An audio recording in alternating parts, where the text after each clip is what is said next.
Welcome to another episode of BWT. I'm your host, Teddy, and today we'll be recapping the series between the Yankees and the Blue Jays.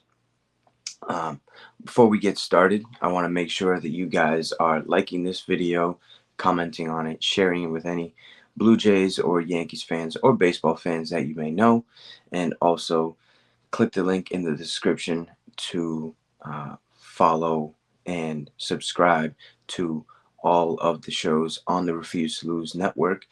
Give you a quick rundown. We've got Carl Talking College, CTC, RBO, Real Ballers Only, Dave's Doghouse, FFC, Fantasy Football with Coach Coombs, In the Red Corner, King's Top, and of course the main show, Refuse to Lose. Right? Um, Cover all major sports um, in most of those shows. So make sure you guys are following us and you don't miss another video that we put out on YouTube.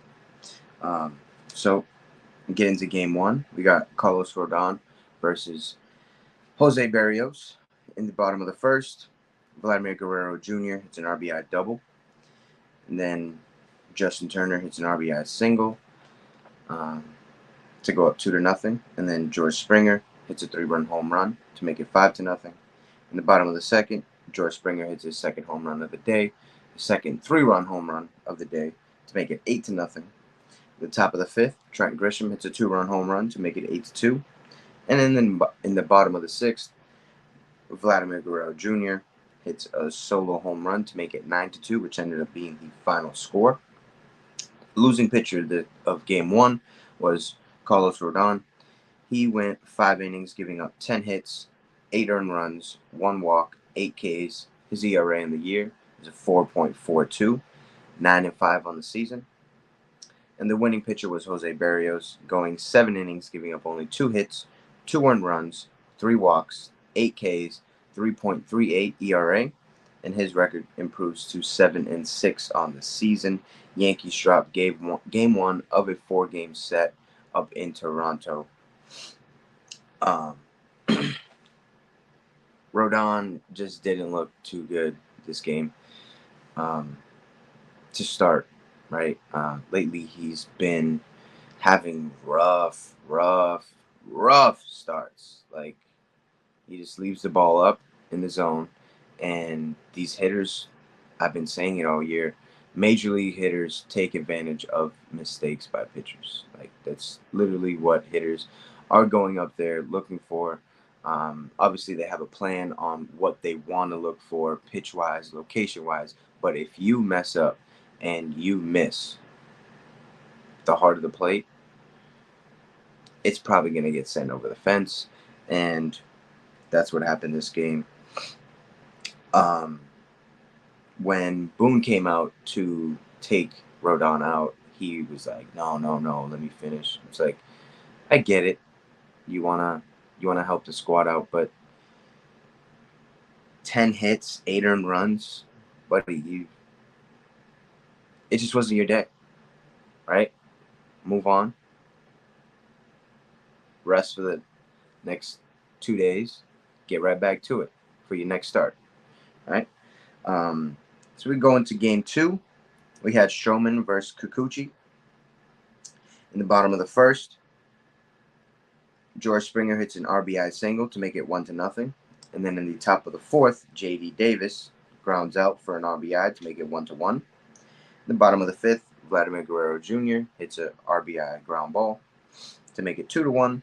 And George Springer gets hit by a pitch with the bases loaded to make it 3-1. And then in the top of the sixth, Juan Soto hits a 3-run home run to make it 4-3. J.D. Davis hits an RBI double to make it 5-3. And Gleyber Torres finally gets out of his slump after a couple games being benched, hits a 2-run home run to make it 7-3. Then in the bottom of the sixth, Isaiah Kiner-Falefa hits a solo home run to make it 7-4. In the bottom of the seventh, Guerrero Jr. hits a solo home run to make it 7-5. Then in the top of the eighth, Verdugo hits an RBI double to make it 8-5. DJ LeMahieu hits an RBI double to make it 9-5. Then in the top of the ninth, Yankees offense exploded. Um, Aaron Judge hits a 2 RBI single to make it 11-5. Oswaldo Cabrera hits an RBI double to make it 12-5. Gleyber Torres sac fly to make it 13-5. Alex Verdugo RBI single to make it 14-5. Jose Trevino RBI double to make it 15-5. And Jared Jones hits an RBI single to make it 16-5, which ended up being the final score. Losing pitcher was Kikuchi. He goes 5 innings, giving up 4 hits, 4 earned runs, 1 walk, 7 Ks, 4.18 ERA on the season. His record goes to 4-8. Stroman goes 4 in the third inning, giving up 5 hits, 3 earned runs, 3 walks, 3 Ks, 3.29 ERA on the year. Yankees. Ball game over. Yankees win. The Yankees win. Tie up the series at 1, able to explode on offense. This was a game that was needed for the offense. It has been struggling up to this point for a little bit. So to see that there's still life in this offense, there's still that explosion that we can go out and score double-digit runs, is very good to see. Very good to see. So we go to game 3 of the series. Nestor Cortez versus Chris Bassett. In the bottom of the first, Vladimir Guerrero Jr. hits a 2-run home run to make it 2-0. Then in the bottom of the fourth, Alejandro Kirk hits an RBI double to make it 3-0. In the top of the fifth, Judge hits an RBI single to make it 3-1. Then in the bottom of the sixth, Alejandro Kirk hits an RBI single to make it 3-1. Well, 4-1. Isaiah Kiner-Falefa hits an RBI single to make it 5-1, and Vladimir Guerrero Jr. hits a bases loaded, bases clearing RBI double to make it 8-1. And then in the bottom of the eighth, Vladimir Guerrero Jr. hits an RBI single to make it 9-1. And then in the top of the ninth, Austin Wells hits a 2-run home run to make it 9-3, which ended up being the final score. Yankees drop game 3 with a potential to lose the series in game 4. The winning pitcher was Chris Bassett. He went 6 innings, giving up 6 hits, no earned runs, 2 walks, 8 Ks, 3.24 ERA. His record goes to 7-6.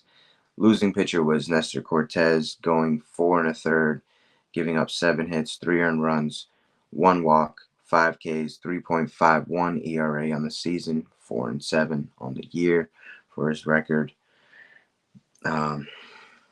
They used up all their runs the day before. Like, we didn't score until the 5th inning, and then didn't score again until the 9th. So offense needs to stay consistent, right? It's nice to see that 16 runs in game 2, and then we come out flat in game 3 of the series. Chris Bassett is one of the better pitchers in the league, veteran guy, so he knows how to get people out. But I felt like the Yankees offense was going to start clicking again, like they were in the beginning of the year. So we move on to game 4. We had Garrett Cole versus Kevin Gausman. In the top of the first, all rise for Aaron Judge, 2-run home run to make it 2-0. In the top of the second, DJ LeMahieu hits an RBI single to make it 3-0. Juan Soto walks with the bases loaded to make it 4-0. In the bottom of the third, Turner hits an RBI single to make it 4-1. In the top of the fifth, DJ LeMahieu hits an RBI double to make it 5-1.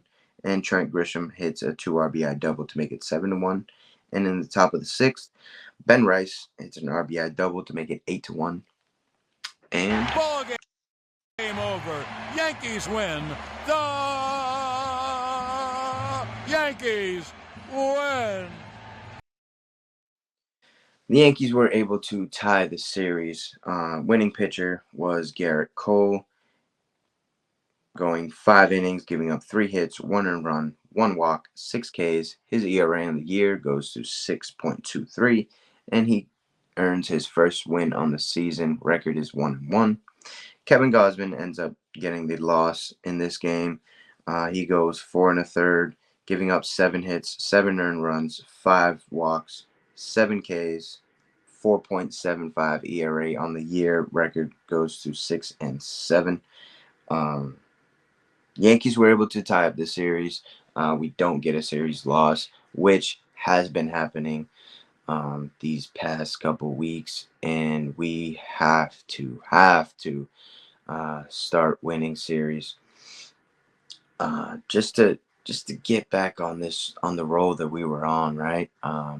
Yankees started off extremely dominant, and now they're starting to come back down to earth a little bit, right? But being able to tie that series against a division rival in the Blue Jays is huge, right? You never want to lose a series against a division opponent because at the end of the year that goes record wise and stuff like that. So we want all the division wins that we can get during the regular season. So that's all I got for you guys today. Make sure you guys tune in the next episode of BWT. Peace.